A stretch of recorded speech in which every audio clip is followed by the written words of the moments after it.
In 2017, in a small-town suburb in the United States, a mysterious incident occurred that shook the entire area and continues to raise questions to this day.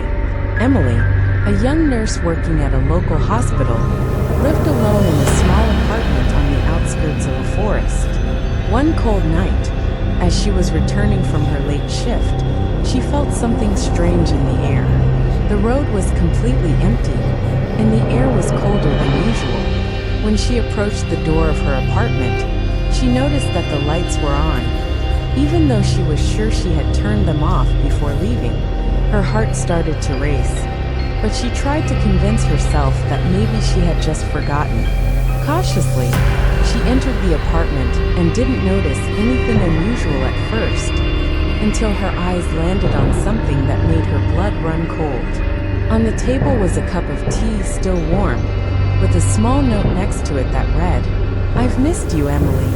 No one she knew had a key to her apartment, and she hadn't had any visitors.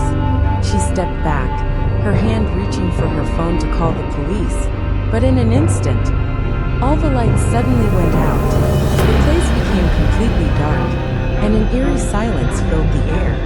At that moment, her phone buzzed with a new message from an unknown number. "Don't try to run. I'm watching you."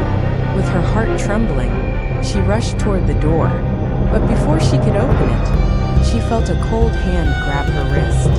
She spun around quickly, but no one was there. The place was empty, but the feeling of being watched was overwhelming.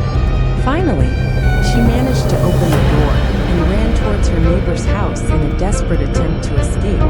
When the police arrived, they searched the place, but found no evidence of a break-in. The doors and windows were intact, and there were no fingerprints except for hers. The most terrifying part? The outside security cameras hadn't recorded anyone entering or leaving the apartment since she had left that morning. Since that night, Emily never returned to her apartment. She moved to another city, but to this day, she still receives mysterious messages from the same number, always saying the same chilling phrase, "I've missed you, Emily."